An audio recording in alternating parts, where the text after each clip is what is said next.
Welcome, dear listeners, to a journey through time and mist, where legends bloom like tea leaves unfurling in warm water.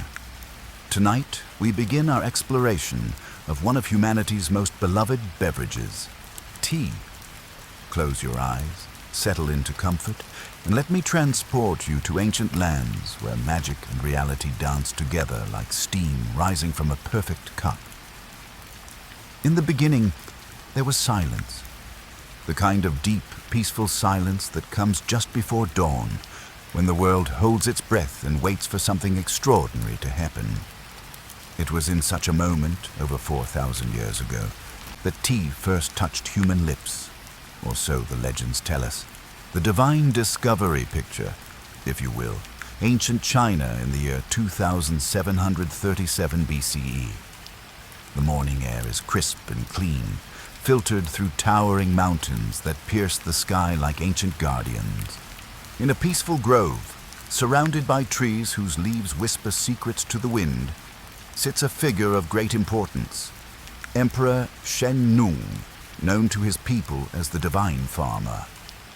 Shen Nong was no ordinary ruler. Legend paints him as part man, part deity, with the wisdom to understand the language of plants and the divine gift of healing.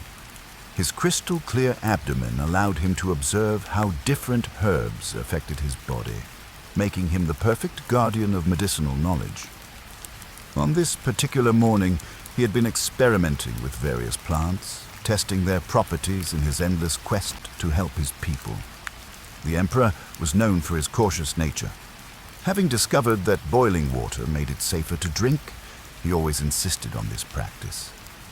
As he sat beneath the shade of a wild tea tree, Camellia sinensis in its untamed original form, he had set water to boil over a small fire.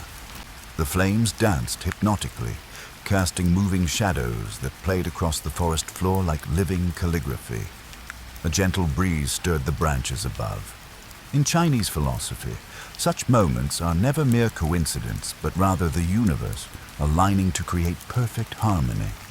Several delicate leaves detached from their branches, floating down like nature's own confetti, landing softly in the emperor's pot of bubbling water. As the leaves touched the hot water, something magical began to happen. The clear liquid started to transform, taking on a golden hue that seemed to capture sunlight itself. A fragrance arose, subtle, complex, unlike anything the emperor had ever experienced. It was earthy, yet floral, grounding, yet uplifting, speaking to something deep within his soul. Curiosity, that divine spark that drives all discovery, compelled Shen Nong to taste this mysterious brew. The first sip was a revelation. The liquid was neither sweet nor bitter, but something entirely new, a perfect balance that seemed to awaken his mind while soothing his spirit. Through his transparent abdomen, he watched as the tea traveled through his body, cleansing and purifying as it went. In that moment, tea was born, not just as a beverage, but as a bridge between the earthly and the divine. The emperor had stumbled upon what would become humanity's most consumed drink after water itself, though he could hardly have imagined the variations of divine discovery. But legends, like tea itself, come in many varieties, each with its own subtle flavor and character.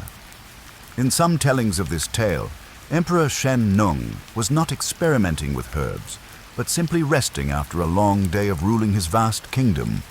In others, he was meditating, seeking clarity for difficult decisions that weighed upon his shoulders like mountain mist. There's a version where the wind that carried the tea leaves to his pot was said to be the breath of dragons, ancient beings who recognized the emperor's pure heart and chose to gift him with their secret. Another tells of how the tea tree itself, grateful for the emperor's kind treatment of all growing things, deliberately shed its leaves as an offering. Each variation adds its own magic to the story, but all share common threads: the importance of water, the gift of nature, the power of accident to create miracles, and the recognition that some discoveries are so profound they must surely be divine in origin. The goddess and the leaves.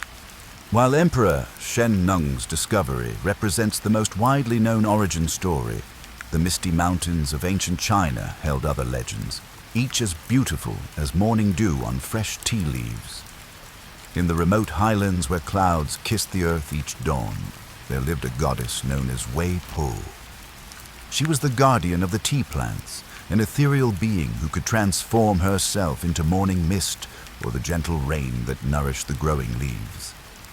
Wei Po watched over the wild tea forests, ensuring they grew strong and pure, their leaves gathering the essence of mountain air and spring water. The local people, mostly farmers and shepherds, had long noticed these particular trees. Unlike other plants, tonight, as you settle into peaceful comfort, we embark upon the great trade routes that carried tea from its Asian birthplace to the far corners of the world. Let the rhythm of camel bells and the creak of sailing ships carry you across vast deserts and endless oceans, where tea became the golden thread that wove distant civilizations together. Close your eyes and imagine the dust of ancient caravan routes, the salt spray of maritime adventures, and the wonder in the eyes of those who first tasted this magical brew from distant lands. Tonight, we follow tea as it transforms from regional treasure to global phenomenon, carried by merchants, explorers, and dreamers who understood that some discoveries are too precious to keep to themselves. The Silk Road's liquid gold. Long before European ships discovered sea routes to Asia, tea had begun its westward journey along the ancient network of trade routes known collectively as the Silk Road. These pathways, stretching over 4,000 miles from China's eastern cities to the markets of Central Asia, the Middle East, and eventually Europe, became the arteries through which tea first flowed to distant lands. Picture, if you will, the great caravans of the Tang and Song dynasties, hundreds of camels laden with silk, spices, precious metals, and among them, carefully wrapped bundles of compressed tea. These tea bricks, pressed into dense blocks for easier transport, represented a revolution in preservation that made long-distance tea trade possible, the Bodhidharma's sacrifice. From the Buddhist traditions comes another origin story, darker and more dramatic, yet equally profound in its implications for tea's spiritual significance. Bodhidharma, the legendary Buddhist monk credited with bringing Chan Buddhism, later known as Zen, to China from India, had taken a sacred vow.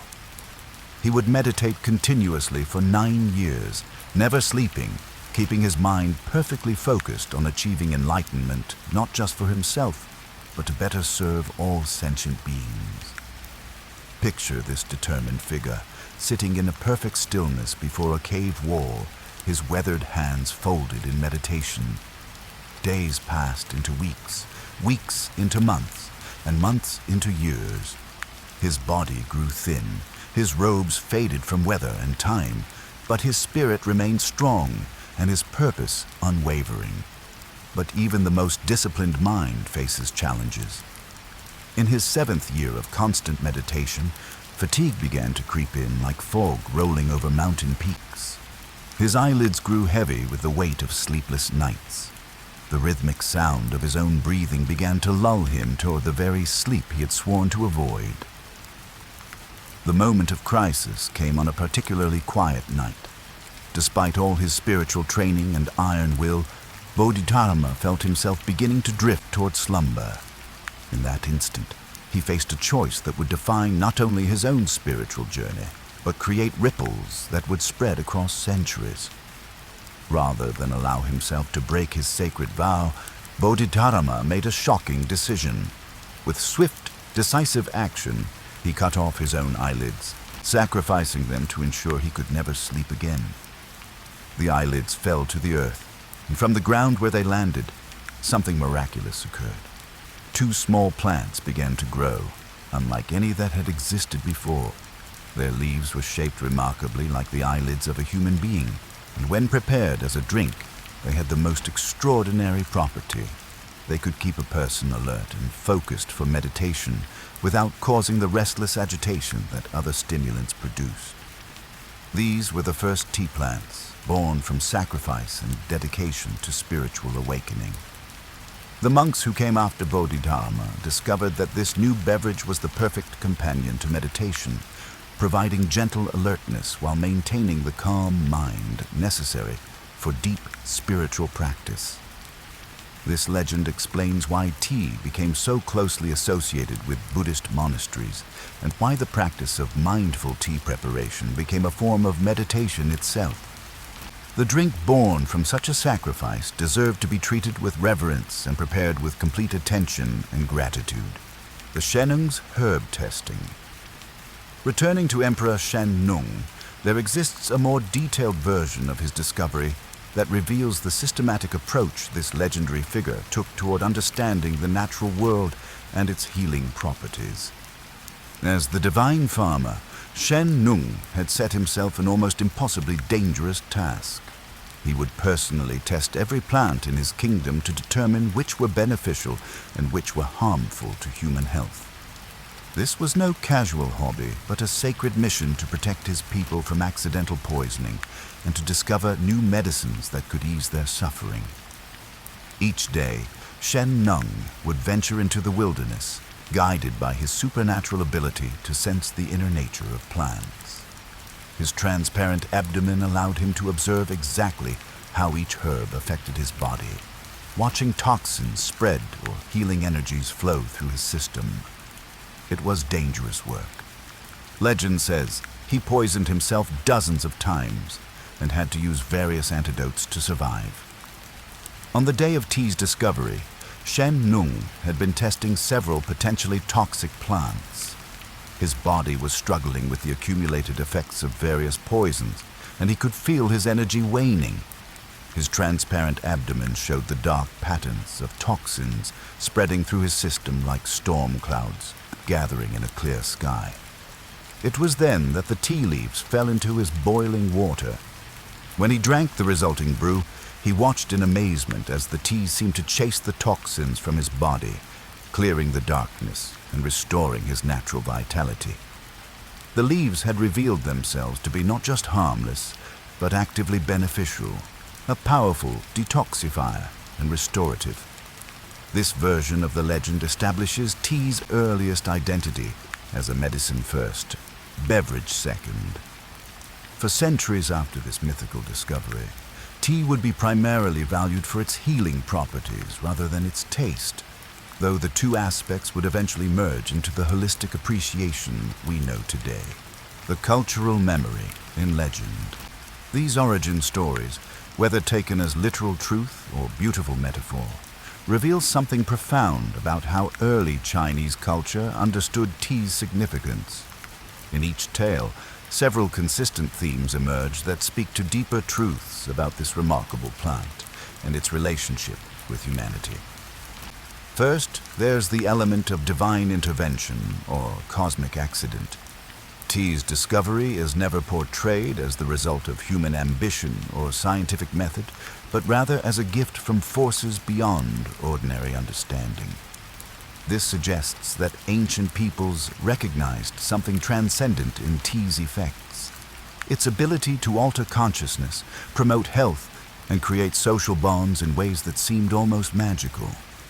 Second, every legend emphasizes tea's connection to wisdom and spiritual development. Whether through Emperor Shen Nong's enhanced ability to understand medicinal properties, the shepherd girl's deeper communion with nature, or Bodhidharma's maintenance of meditation focus, tea is consistently portrayed as a pathway to higher knowledge and consciousness. Third, the stories all involve sacrifice or dedication. The emperor risks his health testing unknown plants. The goddess reveals sacred secrets. Bodhidharma gives up his eyelids, and the shepherd girl accepts responsibility for sharing this powerful gift wisely.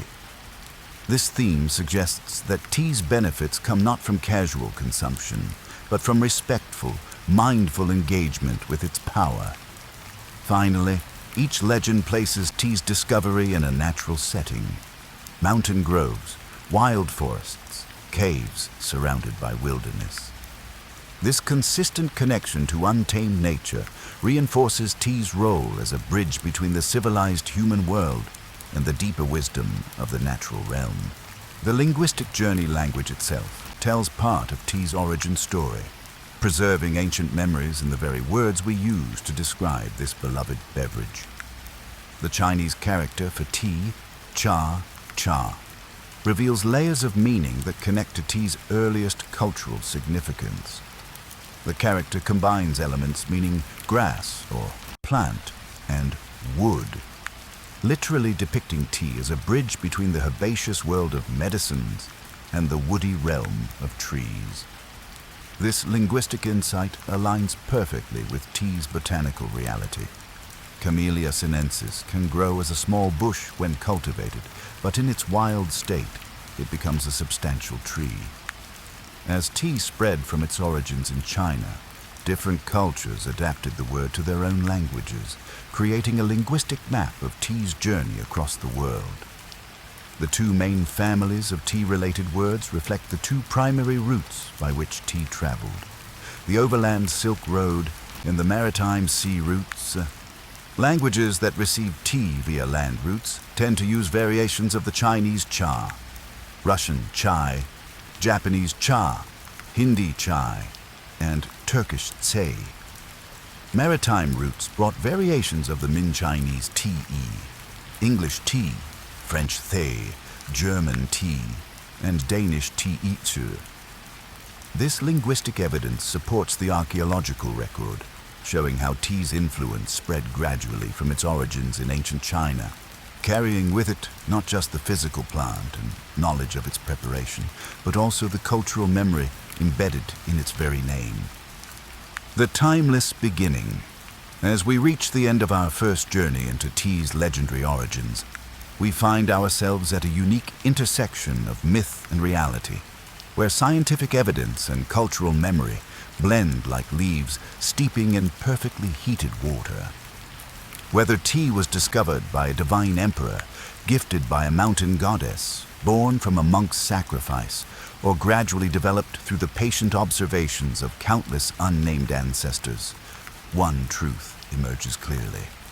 From its very beginning, tea was recognized as something special, a plant that could transform both body and mind, create communities, and serve as a bridge between the earthly and the transcendent. These origin stories, passed down through generations like precious family heirlooms, carry within them the seeds of everything tea would become. In Emperor Shen Nong's accidental discovery, we see tea's future as a daily ritual that transforms ordinary moments into opportunities for pause and reflection. In the goddess Wei Po's gift to the shepherd girl, we glimpse tea's role in connecting humans more deeply with the natural world. In Bodhidharma's sacrifice, we understand tea's partnership with spiritual practice and mindful awareness. The ancient tea trees still growing in Yunnan's mountains serve as living witnesses to these early days, their deep roots drawing sustenance from the same soil that nourished humanity's first tea experiences. When we sip tea today, we participate in an unbroken chain of tradition that stretches back through countless generations to those first magical moments when leaf met water and transformed both into something greater than the sum of their parts.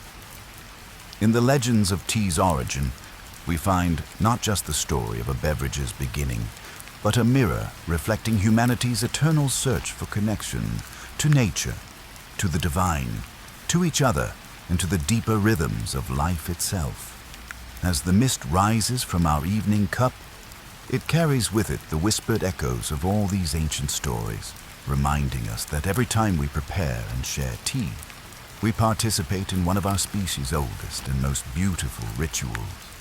And so, as you drift toward sleep tonight, perhaps you'll dream of mountain mists and ancient emperors, of goddesses in the clouds and monks in meditation.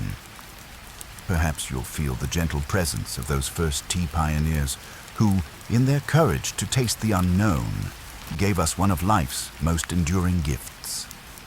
The story of tea has only just begun, but already we can sense the profound journey that lies ahead. a journey that will take us from these misty origins into the bright halls of imperial courts, across vast oceans to distant lands, and ultimately to your own kitchen table, where the ancient magic continues to unfold with each perfectly brewed cup. Sweet dreams, dear listeners.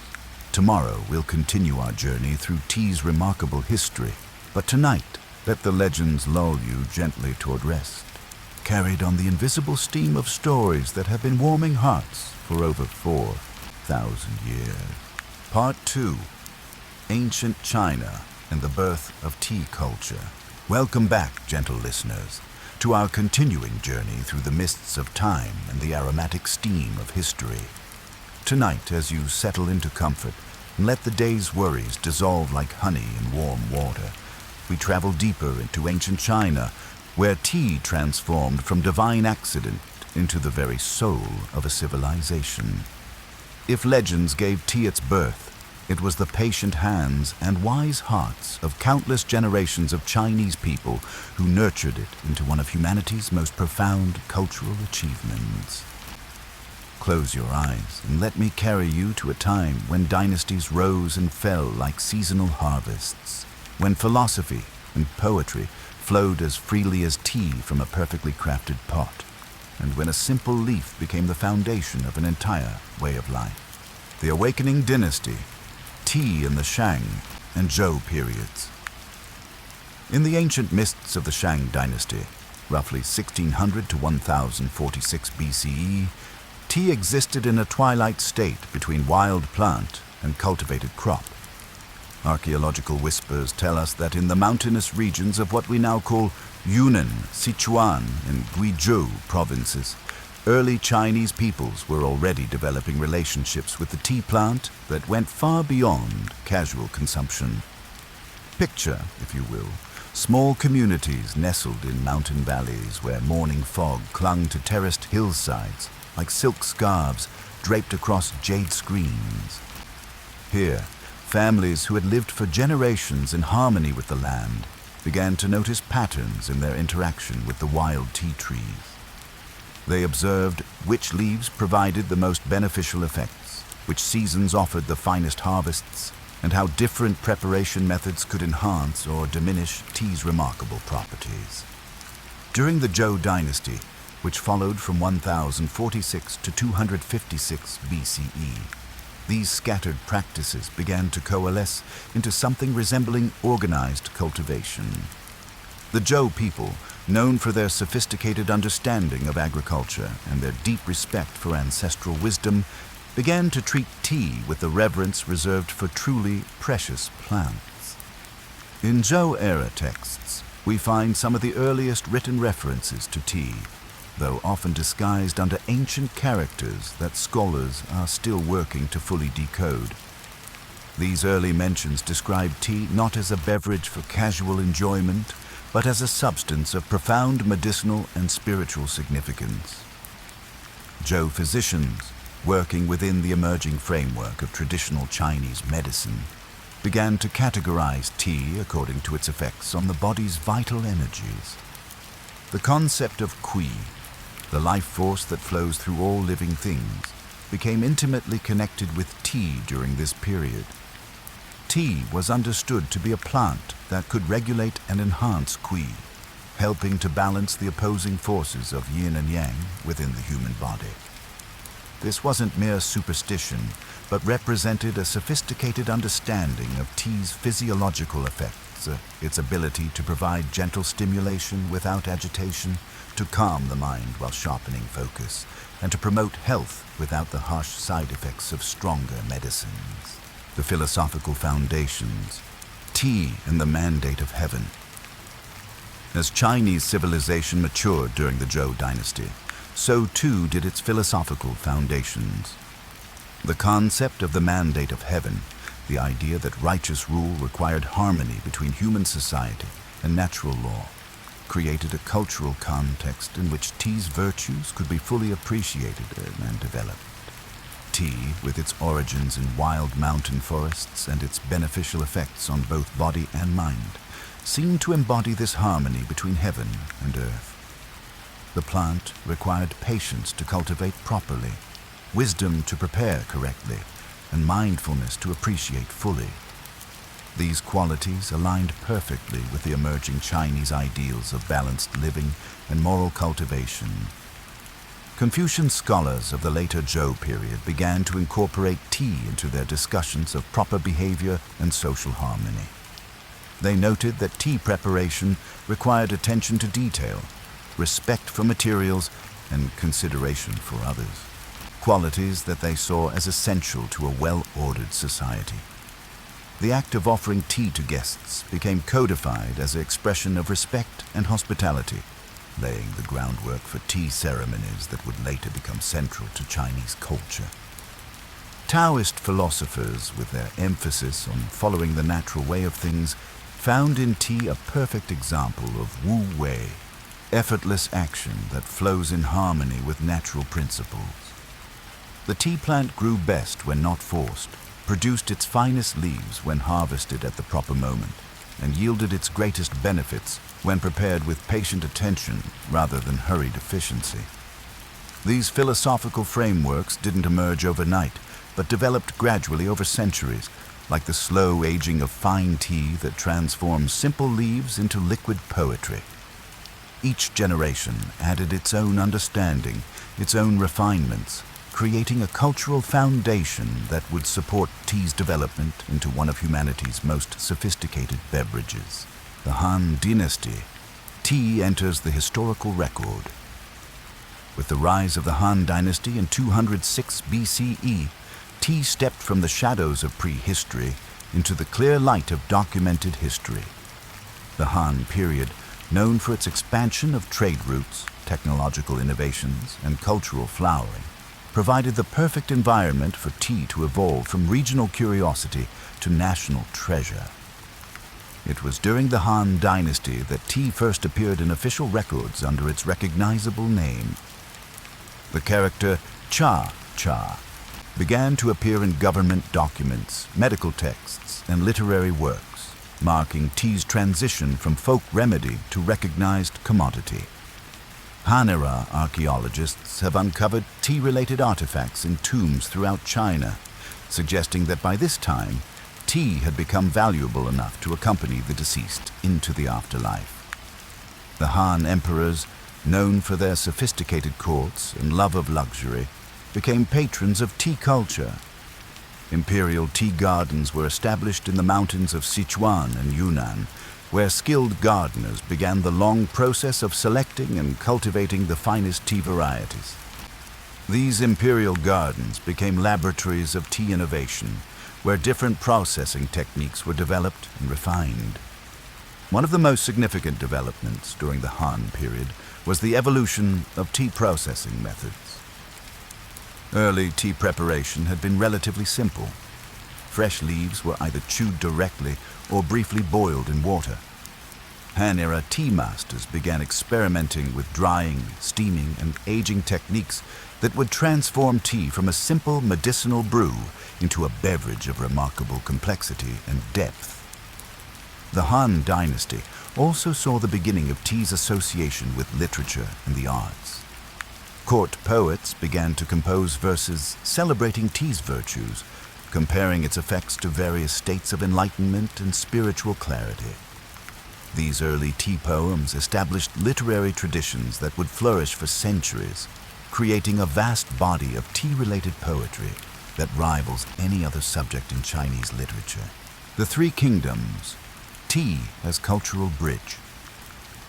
The period known as the Three Kingdoms, 220 to 280 CE, was a time of political division but cultural richness in Chinese history.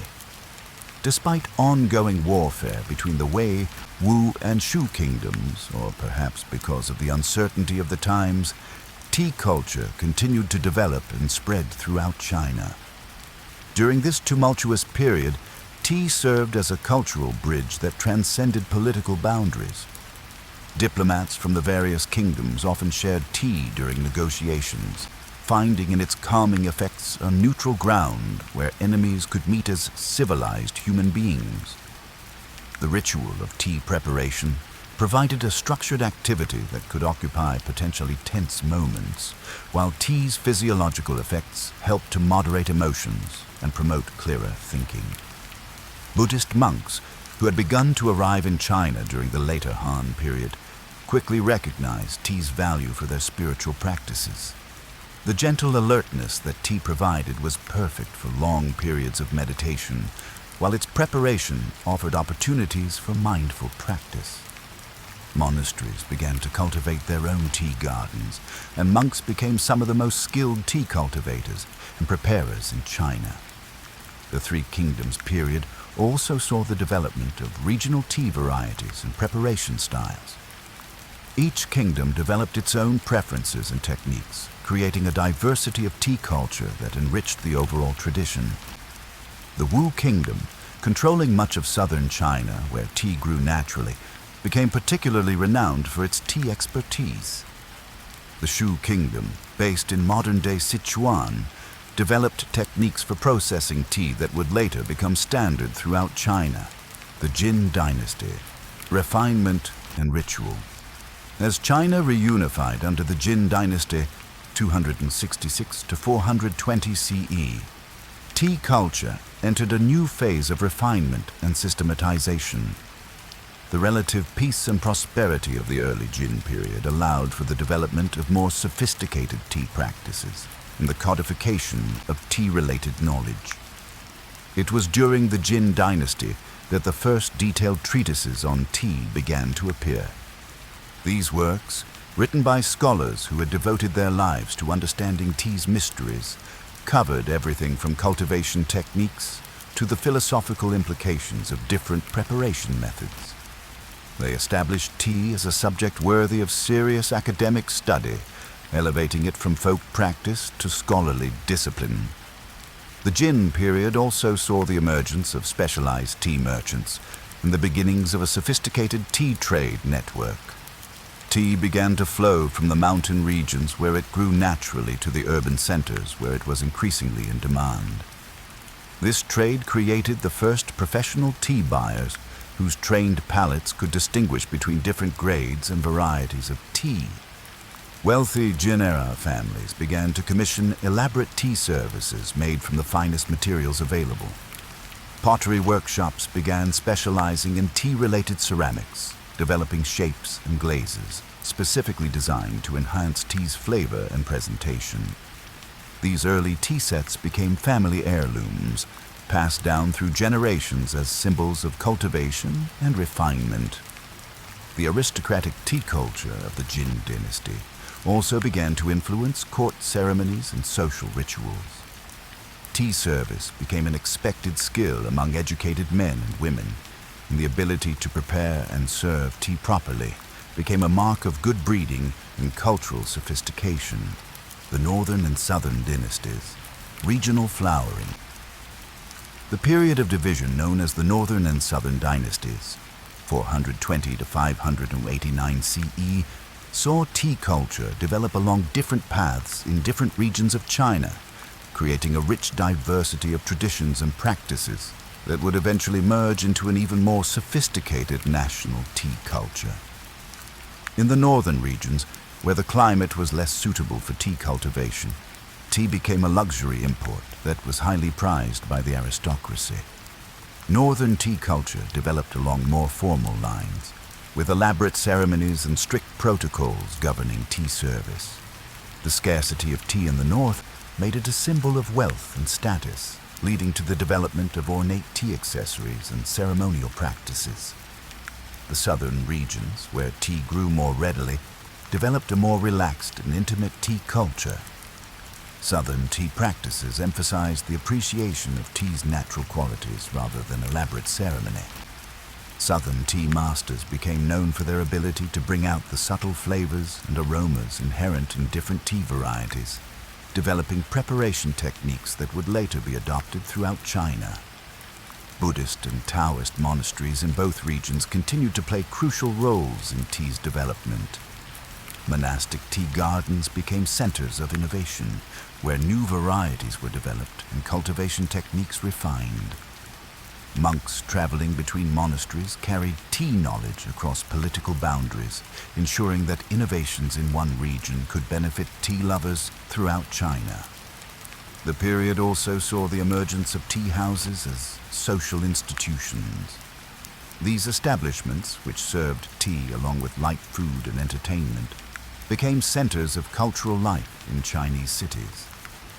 Tea houses provided neutral meeting places where people from different social classes could interact, where scholars could discuss philosophy, and where merchants could conduct business in comfortable surroundings.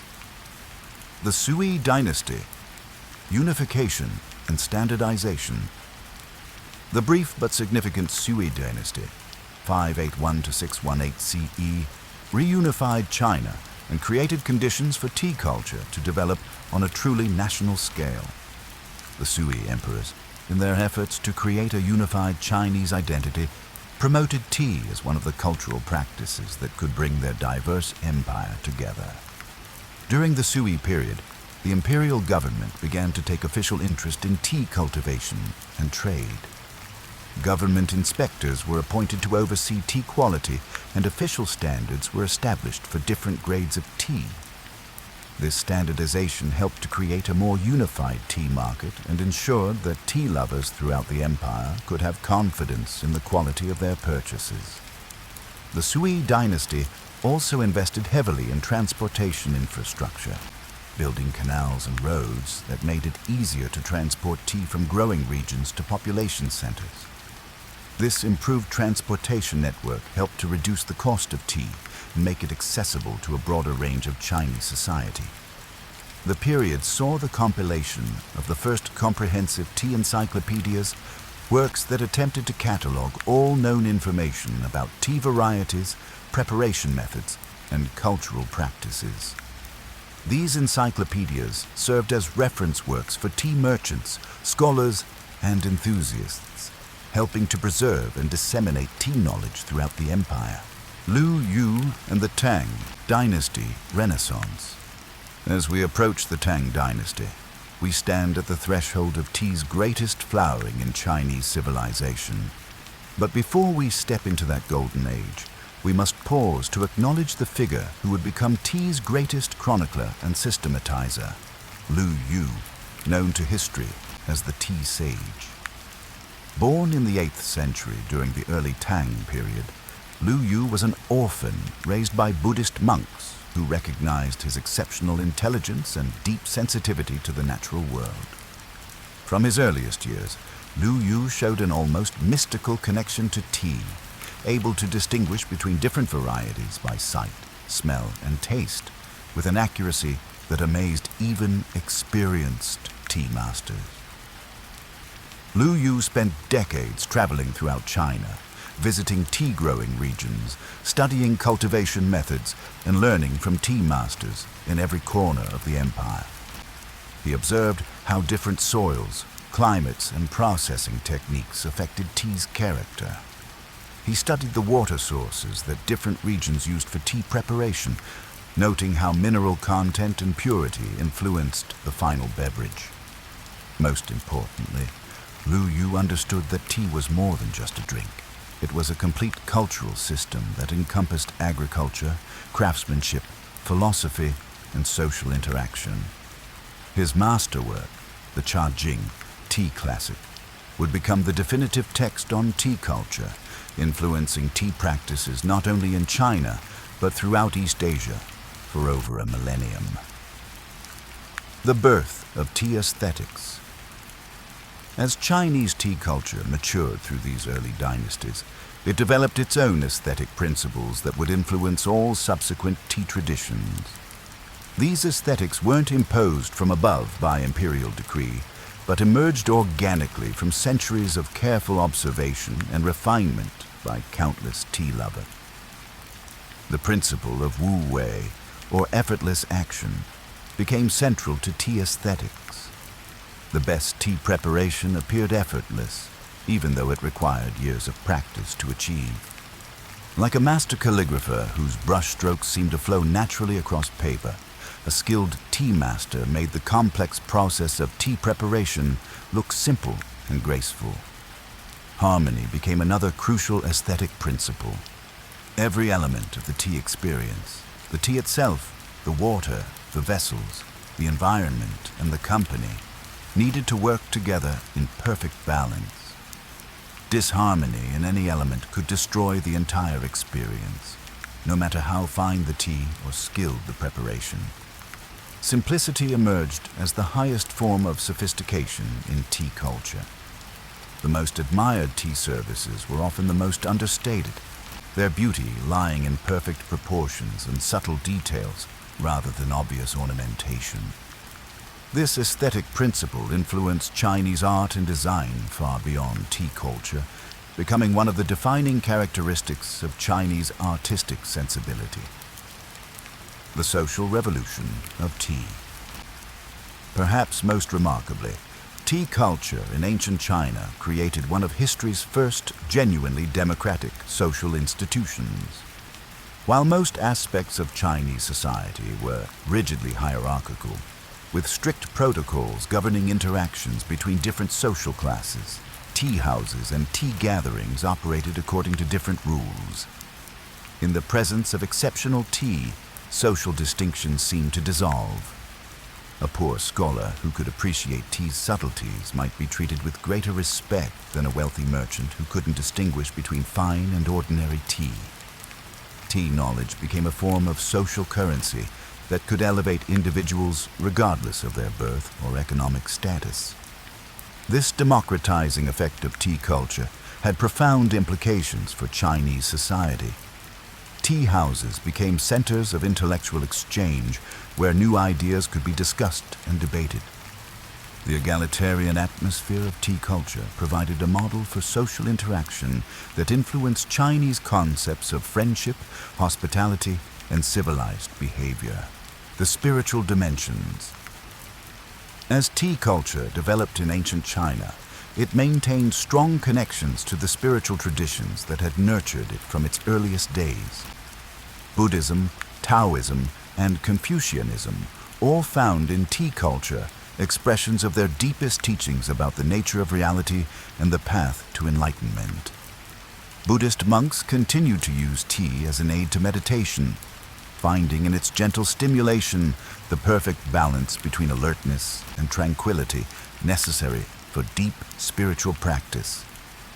The ritual of tea preparation became a form of walking meditation, each movement performed with complete attention and awareness. Taoist practitioners saw in tea culture a perfect example of following the natural way. Tea couldn't be rushed or forced. It required patience, timing, and sensitivity to natural rhythms. The Taoist concept of returning to simplicity found expression in the understated elegance of tea aesthetics. Confucian scholars appreciated tea culture's emphasis on propriety, respect, and social harmony. The protocols of tea service provided practical training in the virtues that Confucian philosophy sought to cultivate in all human interactions. By the end of ancient China's classical period, tea had inspired one of the world's great literary traditions. Chinese poets discovered in tea an inexhaustible source of metaphor and inspiration, using tea imagery to explore themes of friendship, solitude, seasonal change, and spiritual development. Tea poetry became a recognized genre with its own conventions and masters. The greatest Chinese poets, from the Tang Dynasty onwards, all wrote extensively about tea, creating works that captured not just tea's sensory pleasures, but its deeper significance as a bridge between the material and spiritual worlds. These poems weren't merely decorative additions to tea culture, but integral parts of the complete tea experience. Tea gatherings often included the recitation of appropriate poems and the composition of new verses inspired by particularly memorable tea experiences became a cherished tradition among educated Chinese. As we conclude our journey through ancient China and the birth of tea culture, we find ourselves standing before one of humanity's most remarkable cultural achievements. In the space of roughly 2 millennia, the Chinese people transformed a wild mountain plant into a sophisticated cultural system that touched every aspect of civilized life. The foundations laid during these ancient centuries would prove remarkably durable. The basic principles of tea cultivation, processing, and preparation established during the Han, Jin, and Sui dynasties remained largely unchanged for centuries. The aesthetic and philosophical frameworks developed during this period continued to influence tea culture not only in China, but throughout East Asia and eventually the entire world. More importantly, ancient China established tea as something far greater than a mere beverage. Tea became a complete way of life, a path toward greater harmony with nature, deeper understanding of oneself, and more meaningful connections with others. The tea culture that emerged from ancient China offered a model for how human beings could live with greater awareness, appreciation, and grace. As you prepare for sleep tonight, perhaps you'll dream of ancient tea gardens terraced into misty mountainsides, of scholar poets composing verses by flickering candlelight, of monastery courtyards where monks move through morning tea rituals with meditative precision. Perhaps you'll sense the quiet presence of all those nameless tea lovers whose patient attention and loving care transformed a simple leaf into one of civilization's greatest gifts. The story of tea's journey from ancient China to the rest of the world continues, but the foundation was set in those early centuries when tea first found its voice in human culture. Every cup we drink today carries within it the accumulated wisdom of those ancient tea masters who understood that true civilization isn't measured by the grandeur of its monuments, but by the depth of its appreciation for life's simple, perfect moments. Sweet dreams, dear listeners.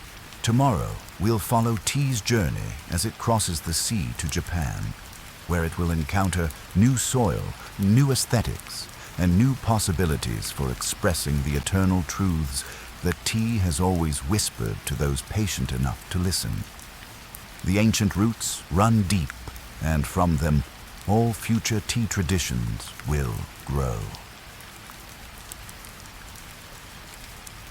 Welcome back, dear listeners, to our continuing journey through tea's remarkable history. Tonight, as you settle into peaceful comfort, we cross the waters from ancient China to the island nation of Japan, where tea would find new expression and create one of humanity's most profound artistic traditions. Let the gentle rhythm of waves carry you across time and sea, to a land where tea became not just a beverage, but a pathway to enlightenment itself. Close your eyes and imagine the misty coastlines of ancient Japan, where Buddhist monks returning from distant Chinese monasteries carried with them more than scrolls and sutras. They brought tea, and with it, the seeds of a cultural revolution that would bloom into the exquisite art of the Japanese tea ceremony. In the year 805 CE, as dawn broke over the mountains of Kyoto, a Buddhist monk named Saicho prepared for his return voyage from China. His robes still carried the incense of Chinese temples. His mind held the wisdom of Tang Dynasty masters, and tucked carefully in his traveling pack were small, precious packets of tea seeds and dried tea leaves, gifts that would transform Japanese culture forever. Saicho had spent 2 years studying at Mount Tiantai in China, one of Buddhism's most sacred peaks, where Chinese monks had perfected the integration of tea into their spiritual practices. He had learned not just the techniques of tea cultivation and preparation, but understood its deeper significance as a tool for meditation and mindful awareness. When his ship finally reached Japanese shores, Saicho carried with him the foundation of what would become one of the world's most sophisticated tea cultures.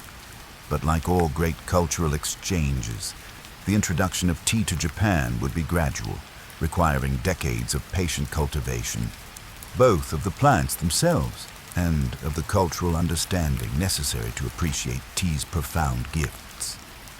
The first Japanese tea gardens were planted in the quiet courtyards of Buddhist monasteries, where monks tended them with the same devotion they brought to their spiritual practices. These early gardens, nestled in mountain valleys around Kyoto and Nara, became laboratories of both horticultural and spiritual experimentation. Japanese monks discovered that their island's climate and soil produced tea with characteristics subtly different from Chinese varieties. The volcanic soil, abundant rainfall, and misty mountain environments created conditions that enhanced certain qualities in the tea leaves: a more delicate flavor, a deeper green color, and an almost ethereal fragrance that seemed to capture the essence of Japanese landscapes. Brother Ai Sai, another monk who journeyed to China in the late 12th century, returned with an even deeper understanding of tea's potential. During his time at Chinese Zen monasteries, he had observed how tea cultivation and preparation could become forms of moving meditation, where every action was performed with complete attention and reverence. Eisai established tea gardens at Kenninji Temple in Kyoto, where he taught that the cultivation of tea plants mirrored the cultivation of the mind. Just as tea required patience, proper timing, and gentle care to reach its full potential, so too did the human spirit need these same qualities to achieve enlightenment. The birth of Japanese tea. Philosophy. As tea culture took root in Japanese monasteries, it began to develop philosophical dimensions that were distinctly Japanese while honoring its Chinese origins. Japanese monks, with their particular genius for refinement and their deep appreciation for transient beauty, saw in tea ceremony possibilities that had remained unexplored even in China. The concept of wabi-sabi, finding beauty in imperfection and impermanence, became central to Japanese tea philosophy. Unlike the Chinese appreciation for tea's harmony and balance, Japanese tea masters began to celebrate the subtle flaws that made each tea bowl unique, the way seasonal changes affected tea's character, and the poignant awareness that each tea gathering was unrepeatable and therefore infinitely precious. This philosophical approach transformed tea preparation from a refined social activity into a profound spiritual practice. Each movement in the tea ceremony became deliberate and meaningful. Each utensil was chosen for its ability to enhance the total aesthetic experience. And each gathering was approached as a sacred encounter between host and guest, mediated by the humble tea leaf.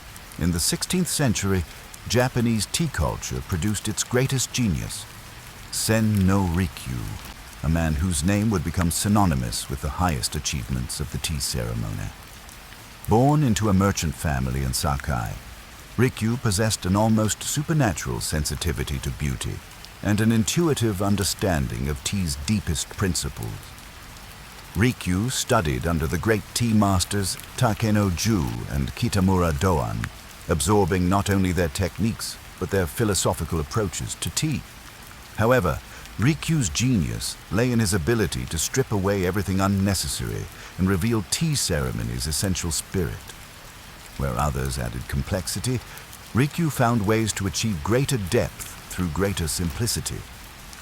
Under Rikyu's influence, the Japanese tea ceremony, known as chanoyu or sado, became a complete artistic system that integrated architecture, garden design, ceramics, calligraphy, flower arrangement, and philosophy into a unified aesthetic experience. Every element of the ceremony, from the design of the tea house to the selection of utensils, was carefully considered to create an atmosphere of rustic elegance and profound tranquility. Rikyu's most revolutionary innovation was his emphasis on the tea house as a separate world, divorced from the concerns and hierarchies of ordinary society. When guests entered the tea house, through its deliberately small doorway, forcing even powerful samurai to crawl and thus symbolically abandon their worldly status, they entered a realm where only sincerity, humility, and appreciation for beauty mattered. Sen no Rikyu codified the philosophical foundation of the Japanese tea ceremony in 4 essential principles, each represented by a single character that contained volumes of meaning and practical guidance. Wa, meaning harmony, emphasized the importance of creating perfect balance between all elements of the tea experience. This wasn't the static balance of symmetry, but the dynamic harmony of living systems where each component supports and enhances all the others.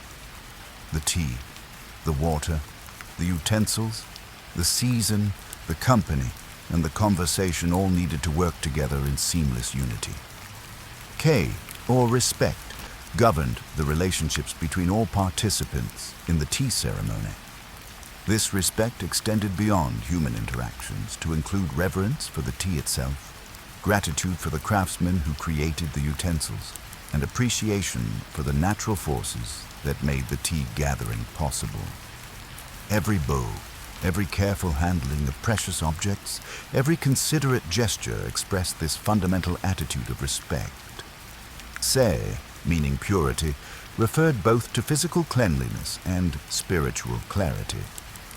The ritual cleaning of utensils that forms part of every tea ceremony served practical purposes, but also symbolized the purification of heart and mind necessary for true appreciation of tea's gifts. This purity wasn't about perfection, but about approaching the tea ceremony with honest, uncluttered attention.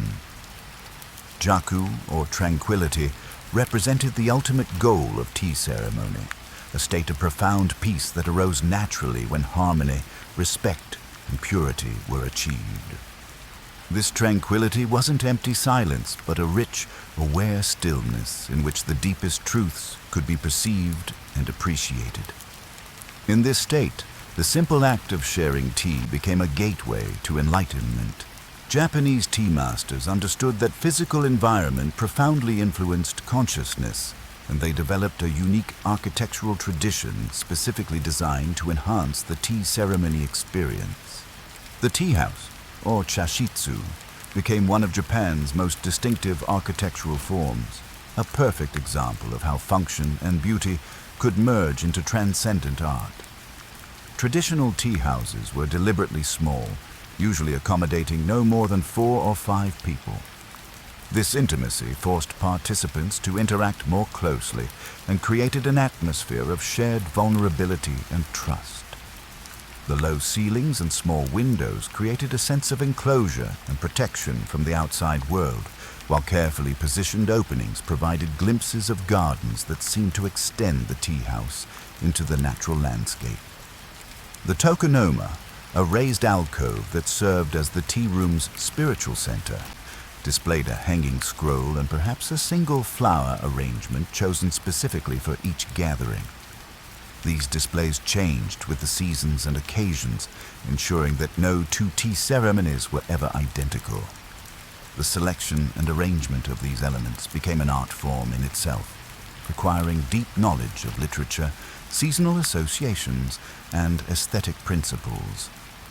The roji, or tea garden, served as a transitional space between the ordinary world and the sacred realm of the tea house. Guests followed a stone path that wound through carefully composed landscapes, past stone lanterns and water basins, gradually leaving behind worldly concerns and preparing their hearts and minds for the tea ceremony to come. The movements of the Japanese tea ceremony developed over centuries into a choreography of extraordinary beauty and precision. Every gesture had meaning, every pause served a purpose, and every variation from the standard form conveyed subtle messages about the occasion, the season, or the relationship between host and guests. The host's movements as they prepared and served tea became a form of moving meditation, each action performed with complete attention and reverence. The folding of the silk fukusa cloth, the cleaning of each utensil, the measurement of tea powder, the whisking of the tea into a perfect froth. All were done with a grace that transformed functional activities into expressions of spiritual devotion. Guests, too, participated in this choreography, their bows and expressions of gratitude following patterns that had been refined over generations. The way a guest received the tea bowl, turned it in their hands, and returned it after drinking communicated respect not only for the host, but for the entire tradition that made the ceremony possible. This elaborate formality might seem restrictive to modern sensibilities, but practitioners of tea ceremony understood that such structure actually created freedom. When the forms were deeply internalized, they became transparent, allowing the true spirit of tea ceremony to flow through prescribed movements like water through a perfectly designed channel. Japanese tea culture developed an exquisite sensitivity to seasonal change and temporal occasion that was perhaps more refined than anywhere else in the world. The tea ceremony became a way of celebrating and honoring the subtle shifts in nature's rhythms, making participants more aware of their place in the larger cycles of life. Spring tea ceremonies celebrated the renewal of life with displays of cherry blossoms, the use of lighter ceramics that suggested new growth, and teas that captured the fresh energy of the season. Summer ceremonies emphasized cooling elements, bamboo containers, lighter fabrics, and the sound of water that helped create psychological relief from heat. Autumn brought ceremonies that honored the poignant beauty of falling leaves and shorter days, with deeper colors, heartier teas, and displays that celebrated the bittersweet beauty of impermanence. Winter ceremonies created islands of warmth and light in the cold darkness, with heavier ceramics, richer teas, and an emphasis on the comfort found in human connection during difficult seasons. Special occasions, viewing the full moon, celebrating the new year, honoring deceased tea masters, each had their own ceremonial variations that connected participants to larger rhythms of meaning and memory. Through these seasonal and occasional ceremonies, tea culture became a way of living more consciously and appreciatively in time. Despite its emphasis on form and tradition, the Japanese tea ceremony became a surprisingly democratic institution that challenged many of the rigid social hierarchies of feudal Japan. In the tea house, samurai warriors sat beside merchants, nobles shared tea with commoners, and women could achieve recognition as tea masters in ways that were impossible in most other areas of Japanese society. This social mixing was possible because tea ceremony operated according to different values than those that governed ordinary Japanese society. Skill in tea preparation, sensitivity to beauty, and sincerity of spirit mattered more than birth, wealth, or political power. A person of humble origins who truly understood tea's principles could earn the respect of the most powerful lords. Women played particularly important roles in tea culture, both as practitioners and as influencers on its development. Many of Japan's most celebrated tea masters were women, and the qualities that tea ceremony valued, sensitivity to beauty, attention to detail, skill in creating harmony, were often more cultivated in women than in the warrior culture that dominated Japanese society. What makes Japanese tea ceremony particularly remarkable is how it has maintained its essential character while adapting to changing times and circumstances. The tradition that Sen no Rikyu established in the 16th century continues today in tea schools throughout Japan and around the world, taught by masters who can trace their lineage back through generations of teachers to Rikyu himself. Modern practitioners of tea ceremony find in its ancient forms solutions to contemporary problems, ways of slowing down in a hurried world, techniques for mindful awareness in an age of distraction, and practices that create authentic human connection in an increasingly digital society. The tea ceremony's emphasis on presence, respect, and appreciation for simple beauty speaks to universal human needs that transcend cultural and temporal boundaries. As we conclude our journey through tea's transformation in Japan, we find ourselves contemplating one of humanity's most sophisticated attempts to create meaning through ritual. The Japanese tea ceremony represents the culmination of centuries of refinement, a complete artistic system that transforms the simple act of drinking tea into a profound encounter with beauty, impermanence, and the sacred dimensions of ordinary life. in the gentle whisper of bamboo whisk against ceramic bowl, in the careful folding of silk cloth, in the shared silence of guests appreciating a single flower's beauty. Japanese tea masters created a technology of consciousness, a way of using prescribed forms to access deeper truths about existence and our place within it. The tea that began its journey in the misty mountains of ancient China found in Japan a new voice, one that spoke of different truths but with equal wisdom. Where Chinese tea culture emphasized harmony and social connection, Japanese tea ceremony focused on impermanence and the profound beauty found in life's transient moments. As you drift toward sleep tonight, perhaps you'll dream of quiet tea houses where time moves differently, of gardens where every stone has been placed with infinite care, of masters whose graceful movements transform humble activities into expressions of the divine. Perhaps you'll sense the profound stillness that descends when human beings gather with pure intention to honor the simple miracle of tea shared in awareness and gratitude. Tomorrow, we'll follow tea's journey as it travels the great trade routes to distant lands, carrying with it the accumulated wisdom of China and the refined aesthetics of Japan. But tonight, let the spirit of the tea ceremony lull you gently toward rest, wrapped in the knowledge that beauty and meaning can be found in the most ordinary moments when approached with proper attention and reverence. In the way of tea, every ending is also a beginning, every ceremony unique and unrepeatable, like this very moment that will never come again. The tea trade and global expansion. Tonight, as you settle into peaceful comfort, we embark upon the great trade routes that carried tea from its Asian birthplace to the far corners of the world. Let the rhythm of camel bells and the creak of sailing ships carry you across vast deserts and endless oceans, where tea became the golden thread that wove distant civilizations together.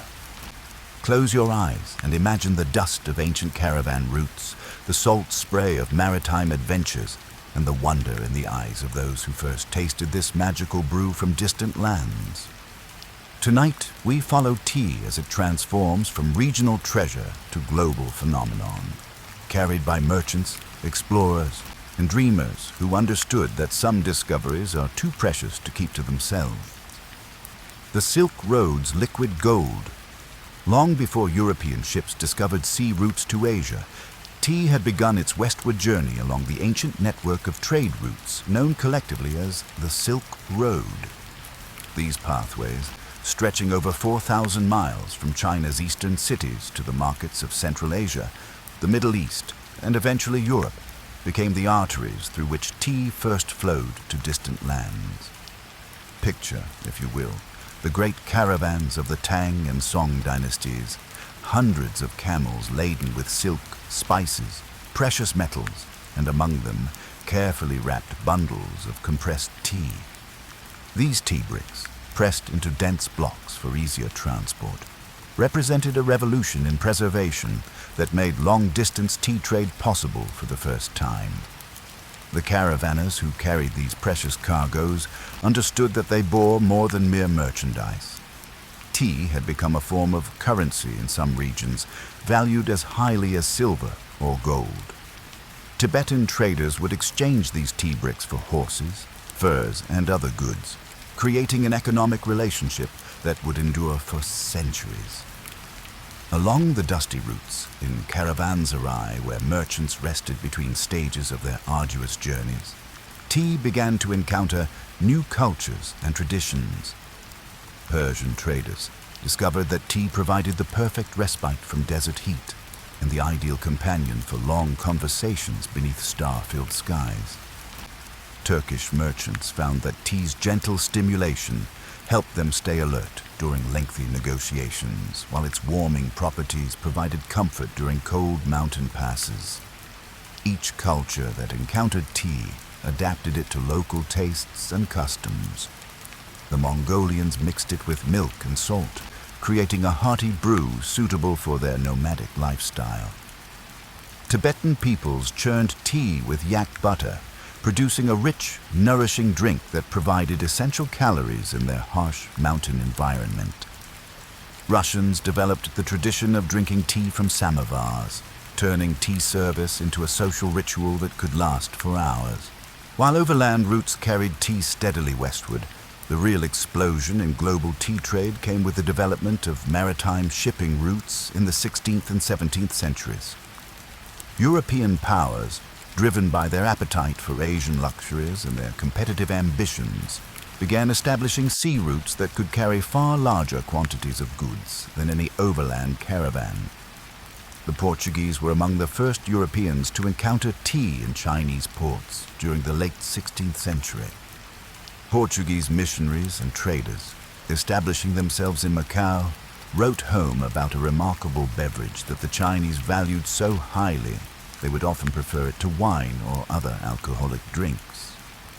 These early accounts described tea as having almost medicinal properties, capable of refreshing the spirit and sharpening the mind without the negative effects of stronger stimulants. Dutch merchants, with their genius for international trade and their vast maritime network, quickly recognized tea's commercial potential. The Dutch East India Company, one of history's first multinational corporations, began importing tea to Europe in substantial quantities during the early 17th century. Their ships, built specifically for long ocean voyages, could carry tons of tea in specially designed holds that protected it from moisture and contamination during months at sea. The journey from Chinese tea gardens to European ports was an epic adventure in itself. Tea had to be carefully packed in lead-lined chests, loaded onto Chinese junks for transport down rivers to coastal ports, then transferred to European sailing ships for the months-long voyage around Africa or later through the Suez Canal. Each step required expertise, careful timing, and no small amount of luck with weather and pirates. No nation would develop a more intense relationship with tea than Britain, where this Asian import would eventually become so central to national identity that it seemed as though tea had always been part of British culture. The story of how tea conquered Britain is a tale of royal endorsement, social transformation, and economic revolution that changed both nations forever.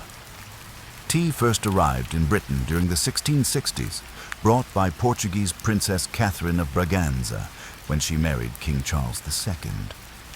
Catherine's love of tea, combined with her position as queen, gave this exotic beverage immediate social cachet among the British aristocracy. What had been a curiosity became a fashion, and what began as fashion gradually evolved into necessity. The British approach to tea differed significantly from Chinese and Japanese traditions. Where Asian cultures emphasized tea's pure, natural flavors, the British began adding milk and sugar, transforming tea into something entirely new. This adaptation wasn't mere cultural ignorance, but reflected practical considerations. British water was often harder than Asian water, and milk helped to soften both the water's mineral content and tea's sometimes bitter edge.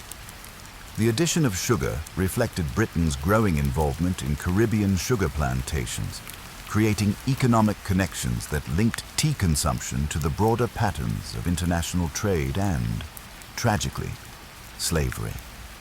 The seemingly innocent British tea time was thus connected to global networks of production and exploitation that stretched from Chinese tea gardens to Caribbean sugar fields to British parlors. By the 18th century, tea had become so popular in Britain that it was reshaping daily life patterns. The concept of tea time emerged as a distinct social institution, creating new rhythms of daily life and new opportunities for social interaction. Afternoon tea, invented by Anna, the Duchess of Bedford, filled the long gap between lunch and dinner while creating an elegant social ritual that would become quintessentially British. Tea's popularity in Europe, and particularly in Britain, created economic pressures that would reshape global trade patterns and ultimately lead to significant historical consequences. European demand for tea grew exponentially throughout the 17th and 18th centuries, but Europeans had little that Chinese merchants wanted in return. This trade imbalance created what economists call a silver drain. European nations had to pay for tea with precious metals, primarily silver, which flowed eastward in enormous quantities. Spanish silver from the Americas, British silver from domestic sources, and silver from across Europe poured into Chinese coffers in exchange for tea, silk, and porcelain. The British East India Company, which held a monopoly on British tea trade, found this situation particularly challenging. The company's directors searched desperately for products that could be traded for tea instead of silver, eventually settling on a solution that would have catastrophic consequences: opium grown in British-controlled India. The opium trade that developed to balance tea imports created one of history's most morally complex commercial relationships. British merchants began selling Indian opium to Chinese traders, who sold it despite increasingly desperate attempts by the Chinese government to stop the trade. The profits from opium sales were then used to purchase tea, creating a triangular trade that linked Indian poppy fields, Chinese tea gardens, and British breakfast tables in a cycle of addiction and exploitation. Perhaps no single event better illustrates tea's central role in global politics than the Boston Tea Party of 1773, when American colonists dumped 342 chests of British East India Company tea into Boston Harbor in protest against taxation without representation. The tea that floated in Boston Harbor that December night represented more than a beverage. It symbolized the entire system of imperial control that linked distant colonies to European powers. The British government's decision to tax colonial tea consumption while giving the East India Company advantages over local merchants crystallized American resentment against British rule. The colonists, who disguised themselves as Native Americans and boarded British ships, understood the symbolic power of their action. By destroying tea, they were rejecting not just a tax, but an entire relationship of dependency and subordination. The tea that steeped in Boston Harbor's cold waters became a brew of revolution that would help birth a new nation. The British response to the Boston Tea Party, closing Boston Harbor and imposing punitive measures known as the Intolerable Acts, further escalated tensions that would eventually lead to the American Revolution. Tea, which had been a luxury enjoyed in colonial parlors, became a symbol of resistance. Americans began boycotting tea in favor of locally produced alternatives like Liberty tea made from indigenous plants. The enormous profits to be made from tea trade drove technological innovations that pushed sailing ship design to its absolute limits. The clipper ships of the mid-19th century represented the pinnacle of wind-powered maritime technology, built for one primary purpose: carrying tea from China to Western markets as quickly as possible. These magnificent vessels, with their knife-sharp bows and towering sails, were floating works of art designed around speed above all other considerations. Ships like the Cutty Sark, the Thermopylae, and the Ariel became legendary for their record-breaking passages from Chinese ports to London, racing each other in annual competitions that captured public imagination. The tea races between clipper ships became international spectacles, with newspapers chronicling every stage of the journey and betting pools wagering on which ship would arrive first. The first ship to dock with the new season's tea could command premium prices, making the difference between profit and loss dependent on days or even hours of sailing time. These races pushed both ships and crews to extraordinary limits. Captains would carry every scrap of sail the vessel could bear, maintaining dangerous speeds through storms and rough seas. Crews worked around the clock, adjusting sails and rigging to squeeze every knot of speed from favorable winds. The romance of these tea races captured Victorian imagination and created some of maritime history's most celebrated achievements. As European demand for tea continued to grow and as political tensions with China made reliance on Chinese suppliers increasingly problematic, European colonial powers began attempting to establish tea cultivation in their own territories. These efforts led to tea's spread to new continents and the development of distinctive regional tea traditions. The British were particularly aggressive in these efforts, establishing experimental tea gardens in India during the 1830s and 1840s. The discovery of wild tea plants in Assam provided the foundation for what would become one of the world's largest tea-producing regions. British planters, often working under extraordinarily difficult conditions, learned to adapt Chinese cultivation techniques to Indian soil and climate. The hill stations of Darjeeling, with their cool temperatures and misty conditions reminiscent of Chinese tea-growing regions, proved particularly suitable for tea cultivation. Darjeeling tea developed its own distinctive character, lighter and more delicate than Assam tea, with floral notes that reflected the unique terroir of the Himalayan foothills. Ceylon, now Sri Lanka, became another major tea-producing region under British colonial administration. The island's mountainous interior provided ideal conditions for tea cultivation, and Ceylon tea developed its own reputation for bright, citrusy flavors that made it particularly popular for afternoon tea blends.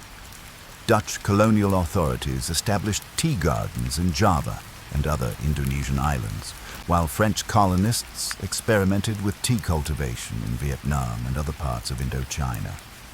Each region produced tea with characteristics that reflected local growing conditions, creating a diversity of flavors and styles that enriched the global tea tradition. Tea's global expansion did more than create new trade routes and agricultural regions. It fundamentally altered social patterns and daily life in societies around the world. The introduction of tea created new social rituals, changed meal patterns, and provided new opportunities for both social interaction and commercial enterprise. In Britain, tea shops and tea gardens became important social institutions, providing respectable public spaces where people could meet, conduct business, and socialize.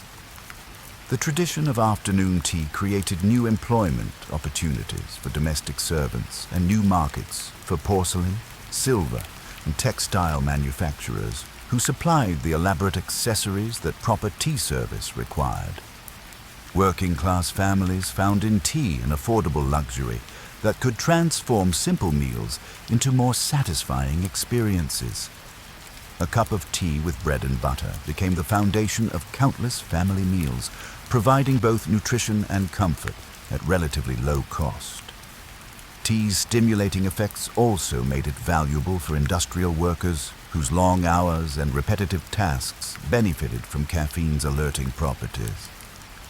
The cultural bridge, perhaps most remarkably, tea's global expansion created cultural connections that transcended political boundaries and religious differences. Muslim merchants trading with Christian Europeans, Hindu farmers growing tea for Buddhist monks, Protestant colonists sharing techniques with Catholic missionaries. Tea created networks of knowledge exchange that brought diverse peoples together in pursuit of common goals. Tea terminology traveled with the trade routes, creating a linguistic map of cultural contact.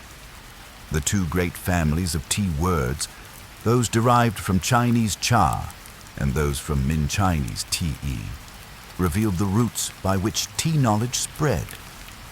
Languages across Asia, the Middle East, and Eastern Europe adopted variations of cha, while Western European languages generally used forms of te, reflecting the maritime routes through which these regions first encountered tea. As we conclude our journey through tea's global expansion, we find ourselves contemplating one of history's most remarkable examples of how a simple agricultural product can reshape the world. Tea's spread from its Asian origins to global cultivation and consumption created new forms of international connection, while also enabling new forms of exploitation and conflict. The trade routes that carried tea also carried ideas, technologies, and cultural practices that enriched human civilization. The economic networks built around tea trade helped finance exploration, scientific advancement, and cultural exchange that benefited all humanity. Yet these same networks also enabled colonial exploitation, environmental destruction, and social disruption that caused immense suffering. Tea's story reminds us that globalization is not a modern phenomenon, but a process that has been reshaping human societies for centuries.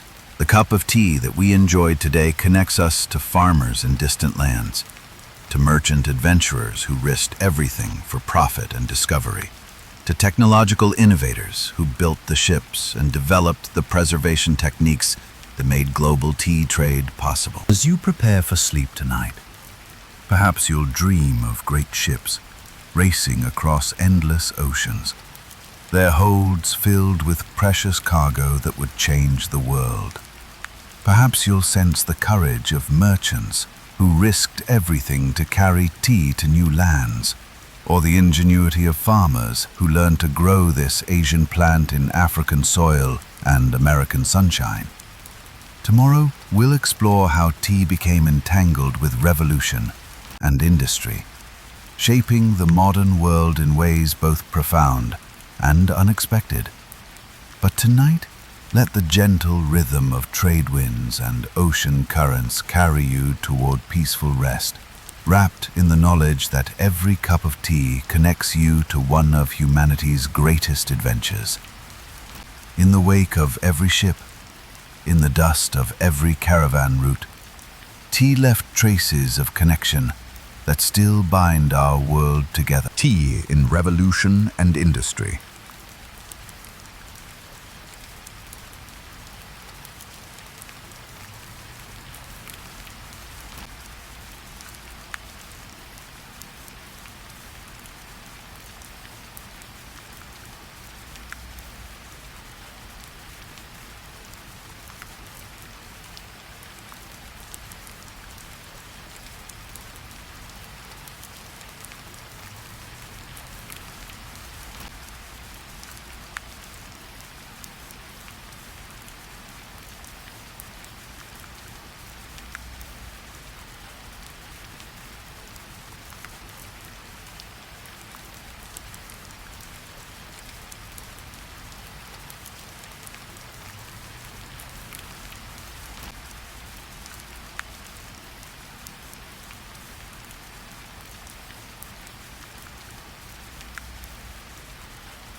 time entered the language as a fixed point in the day's rhythm.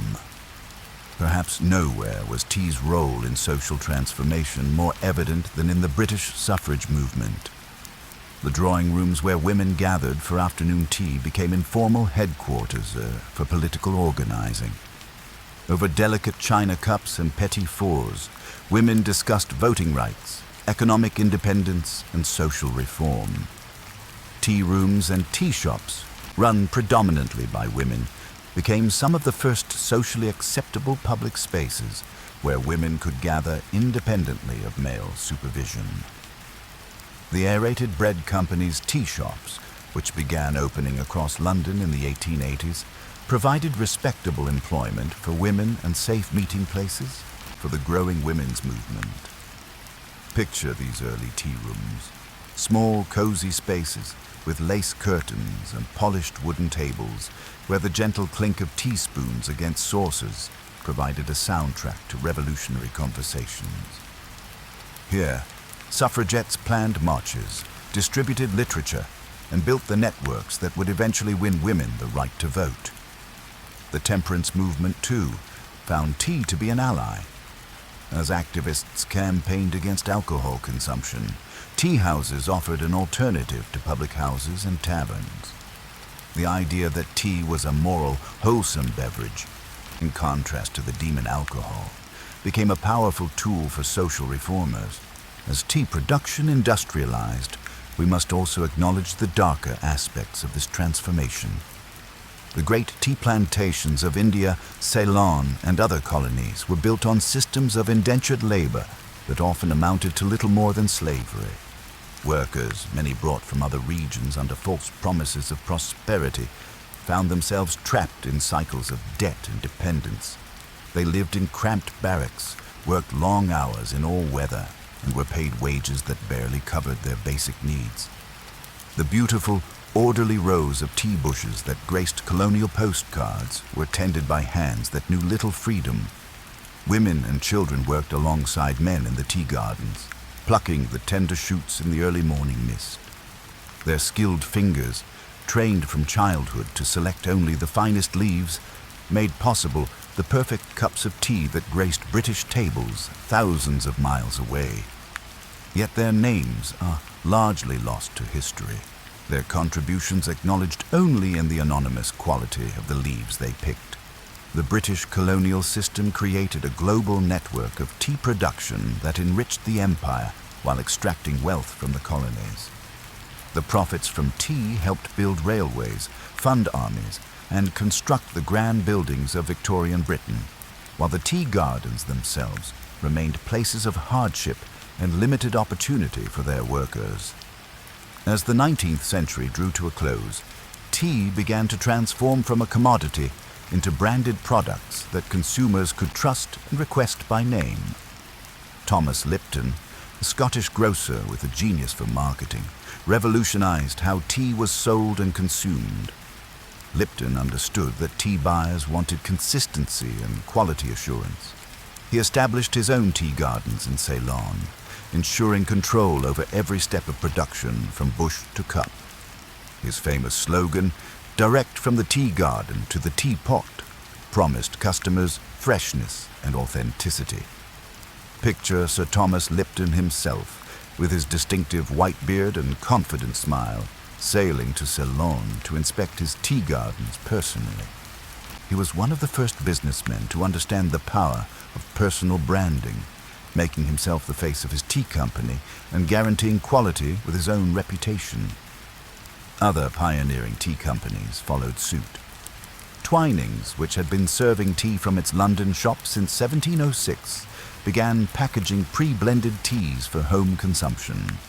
Tai Fu introduced the concept of tea blending as a science, creating consistent flavors that customers could rely on cup after cup. These early tea brands understood something profound about human nature. People didn't just want to drink tea, they wanted to belong to something larger than themselves. Tea brands became badges of identity, markers of social class, and expressions of personal taste. The choice between Earl Grey and English breakfast became a small but significant way for people to define themselves. As we conclude this chapter of tea's journey through revolution and industry, we see how profoundly these centuries transformed not just how tea was grown and processed, but how it moved through the world and into people's lives. Tea had evolved from a luxury item enjoyed by emperors and aristocrats into a democratic beverage that united factory workers and royalty in shared ritual. The industrial age had mechanized production, globalized supply chains, and created the branded, packaged teas that would dominate the 20th century. Yet through all these changes, something essential about tea remained unchanged. No matter how it was processed, packaged, or marketed, tea still required the same fundamental alchemy: hot water, time, and patience. The moment of pouring, steeping, and tasting remained intimate and personal, a brief pause in the increasingly mechanized rhythm of modern life. The revolutions and industries that shaped tea's 19th century story were driven by very human desires. The American longing for self-determination, the British thirst for empire, the Chinese struggle to maintain sovereignty, and the universal need for connection and comfort that a warm cup of tea provides. As you settle into sleep tonight, perhaps you can almost hear the echo of those distant tea ceremonies, the gentle splash of tea leaves hitting Boston Harbor, the whistle of steam from Victorian tea factories, the quiet conversations of suffragettes planning change over afternoon tea. All of these moments, connected by the simple ritual of steeping leaves in hot water, remind us that even the most ordinary things can become extraordinary when they touch the deepest currents of human experience. Tomorrow, we'll discover how tea found its place in our modern world. But for now, let these stories of revolution and transformation carry you gently toward dreams of distant gardens and the timeless comfort of a perfect cup of tea. Tea, today, and timeless traditions. And so, we arrive at the final chapter of our gentle journey through tea's remarkable story. As you settle more deeply into comfort, imagine the soft morning light filtering through kitchen windows around the world, illuminating countless hands reaching for tea canisters, the familiar ritual beginning anew as it has for thousands of years. Today's tea story is both ancient and utterly modern, a bridge between timeless traditions and innovative discoveries that continue to unfold with each passing season. In the early years of the 21st century, something beautiful began to happen. After decades of tea bags and instant convenience, people began to rediscover the deeper pleasures that had captivated emperors and poets for millennia. Like a gentle awakening, a tea renaissance bloomed across the globe, bringing with it a renewed appreciation for quality, ceremony, and mindful connection.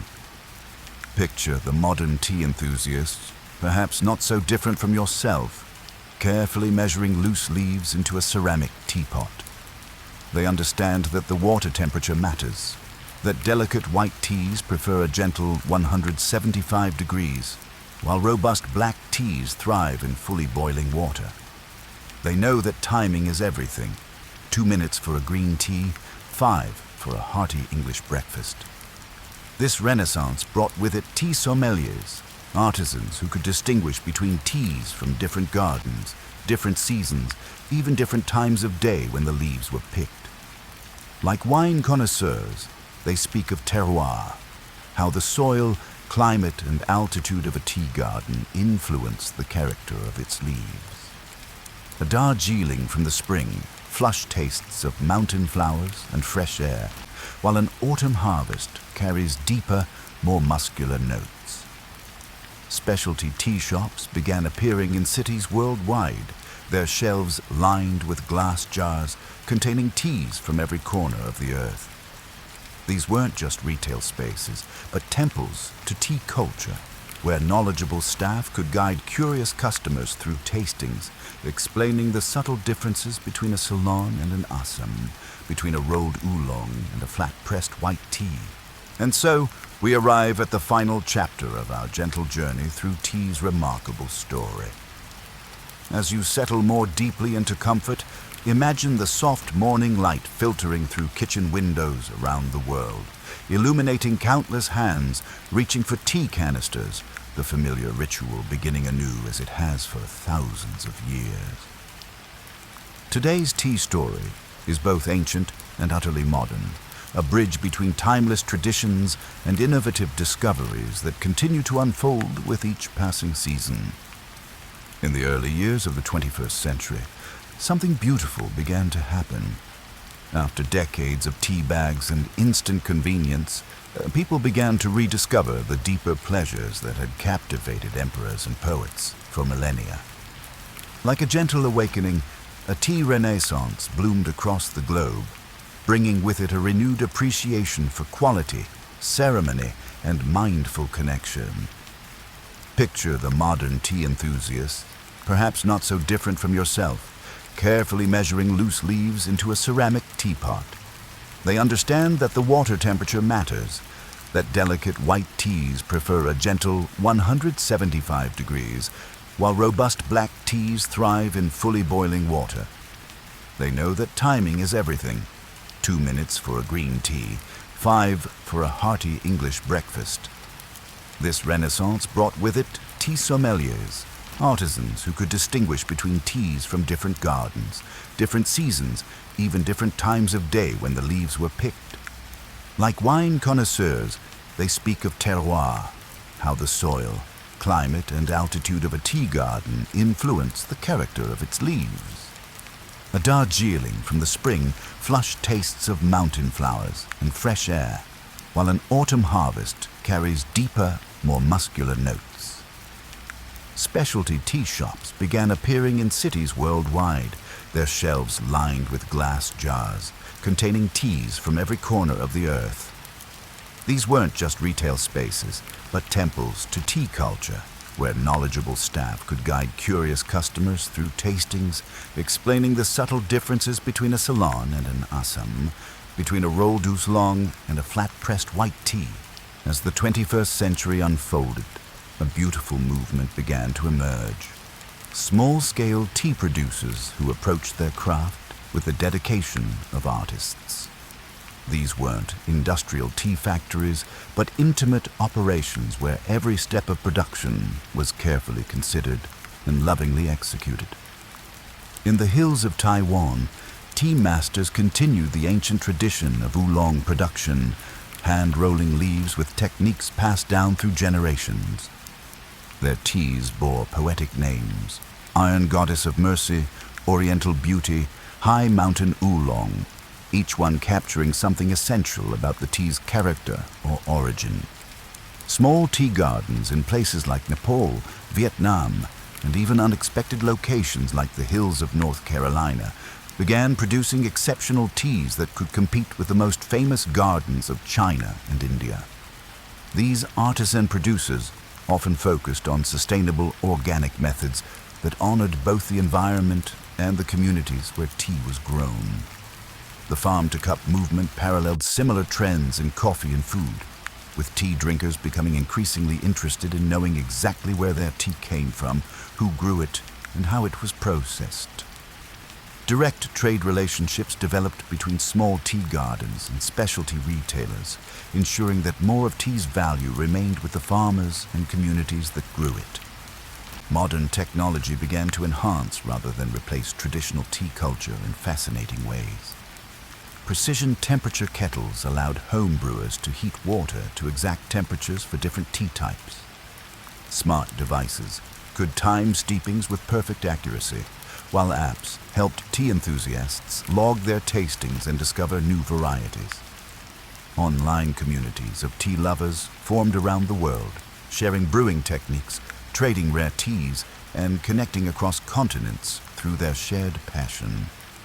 Social media platforms filled with images of beautiful tea setups, ancient teapots, and perfectly brewed cups, creating a global conversation about tea culture. Yet through all these technological advances, the essential magic of tea remained unchanged. No app could replicate the experience of sitting quietly with a warm cup, watching steam rise and feeling the first sip warm your throat and center your thoughts. Perhaps one of the most significant developments in modern tea culture has been its marriage with mindfulness practices. As meditation and mindful living gained popularity in the West, tea naturally found its place as a perfect vehicle for present moment awareness. Tea meditation became a practice unto itself. The simple act of preparing tea mindfully, feeling the weight of the teapot, listening to the water boil, watching the leaves unfurl, offered an accessible form of meditation that required no special training or exotic postures, only attention and care. Therapists began incorporating tea rituals into their practices, recognizing that the act of making and sharing tea could create safe spaces for difficult conversations. The pause required for proper tea preparation gave people time to breathe, to center themselves, to approach challenges with greater equanimity. Corporate wellness programs discovered that tea breaks, when done mindfully rather than hurriedly, could reduce stress and increase productivity. The ancient Chinese understanding of tea as a path to harmony found new expression in modern workplaces and healing practices. As awareness of environmental and social issues grew, the tea industry began to grapple seriously with its impact on both planet and people. The plantation system that had characterized tea production for centuries was slowly giving way to more equitable models. Fair trade certification ensured that tea workers received living wages and worked in safe conditions. Organic certification protected both the environment and consumers from harmful pesticides. Rainforest Alliance and similar organizations worked to preserve the ecosystems where tea was grown while supporting local communities. Climate change presented new challenges for tea gardens around the world. Rising temperatures and changing rainfall patterns forced growers to adapt, moving tea cultivation to higher altitudes or developing new varietals that could thrive in changing conditions. The tea industry began to recognize that its future depended on environmental stewardship and sustainable practices. Small-scale tea producers, many of them working family gardens that had been in their families for generations, found new markets through e-commerce and specialty retailers. This direct connection between grower and consumer created more sustainable economic models while preserving traditional tea-making knowledge. As we look toward tomorrow, tea culture continues to evolve in beautiful and unexpected ways. Young entrepreneurs are creating tea-based beverages that combine ancient wisdom with modern innovation. Kombucha that harnesses tea's fermentation potential, cold brew teas that extract different flavor compounds, and functional blends that combine tea with adaptogenic herbs. Tea tourism has flourished, with travelers seeking authentic experiences in tea-growing regions around the world. Visitors can walk through misty tea gardens in Darjeeling, participate in tea ceremonies in Kyoto, or learn traditional processing methods from master tea makers in Fujian province. Urban tea culture has adapted to fast-paced modern life while maintaining its essential spirit. Tea bars serve expertly brewed cups to busy commuters, while tea subscription services deliver carefully curated selections to tea lovers' doors. Even in our connected, hurried world, people continue to seek the pause, the presence, the gentle ritual that tea provides. But perhaps the most remarkable thing about tea today is how little its essential nature has changed. Despite all our modern innovations and scientific understanding, a perfectly brewed cup of tea still works its ancient magic. It still brings people together, still provides comfort in difficult times, still creates moments of peace in chaotic days. In hospitals around the world, the offer of tea remains one of the first gestures of care and comfort. In offices, tea breaks still provide opportunities for colleagues to connect beyond work tasks. In homes, the evening cup of tea continues to mark the transition from the demands of day to the restoration of night. Tea ceremonies, whether elaborate or simple, still creates sacred space in ordinary time. The ritual of preparation, the careful measurement, the patient waiting, the mindful pouring, continues to call us into presence, to slow our breathing, to remember what matters most. As you prepare for sleep tonight, perhaps you can feel yourself part of this magnificent, unbroken chain of tea lovers stretching back through the centuries. From the legendary Emperor Shen Nong, watching leaves fall into his cauldron, to the modern tea enthusiast, carefully timing an infusion, we are all connected by this simple, profound ritual. Imagine, if you will, your own perfect cup of tea. Perhaps it's a delicate white tea that tastes of spring sunshine, or a robust black tea that grounds you like an old friend's embrace. Maybe it's a fragrant jasmine green tea that carries you to moonlit gardens, or a spiced chai that warms you from the inside out. Picture yourself holding this perfect cup. Feel its warmth in your hands. Breathe in its distinctive aroma. Taste its unique character on your tongue. This simple pleasure connects you to emperors and revolutionaries, to Buddhist monks and British suffragettes, to lonely travelers and joyous celebrations across thousands of years. In our hurried modern world, tea remains what it has always been, an invitation to pause, to breathe, to be present. It asks nothing of us but attention and patience, and in return, it offers comfort, connection, and a gentle reminder that some of life's greatest pleasures are also its simplest. Tea's story has no ending because each cup is both a conclusion and a beginning. Every morning, millions of people around the world begin their days with tea, continuing rituals that stretch back to humanity's earliest civilizations while creating new memories and traditions for future generations. The tea you drink tomorrow morning will be both ancient and completely new. Ancient in its connection to thousands of years of tea culture, new in the unique moment you create when you brew it, taste it, and allow it to become part of your own story. In tea, we find not just a beverage, but a teacher. It teaches us patience, that good things take time to develop. It teaches us attention, that mindful preparation enhances every experience.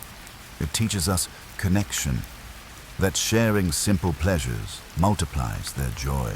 It teaches us acceptance, that each cup is perfect in its own way, even as it differs from every other cup we've tasted. As you drift toward sleep tonight, carry with you the gentle knowledge that somewhere in the world, someone is at this very moment preparing tea with the same care and attention that tea lovers have brought to this ritual for millennia. The steam rises, the aroma fills the air, the first sip brings its quiet satisfaction. In this simple continuity, we find profound comfort. No matter what changes tomorrow may bring, tea will continue to offer its ancient gifts. A moment of peace, a gesture of hospitality, a bridge between solitude and community, between the practical and the sacred. The story of tea is ultimately the story of humanity itself, our desire for comfort, our need for ritual, our capacity for finding profound meaning in simple acts. In every cup, we taste not just the essence of leaves and water, but the accumulated wisdom of countless generations who understood that some things are too precious to hurry, too meaningful to cheapen, too beautiful to experience without gratitude. Sleep well tonight, knowing that you are part of tea's ongoing story. Dream of misty mountain gardens where tender leaves catch the morning dew, of patient hands that have tended tea bushes for centuries, of countless quiet moments when a simple cup of tea has brought exactly the comfort that was needed. Tomorrow, when you next brew tea, you'll be adding your own chapter to this ancient, endless story. And in that perfect, unrepeatable moment when you take your first sip, you'll understand once again why tea has captured human hearts for thousands of years, and why it will continue to do so for thousands more. The story of tea continues. In every cup, in every sip, in every moment of presence and gratitude. Rest now and let tea's timeless comfort carry you gently into dreams.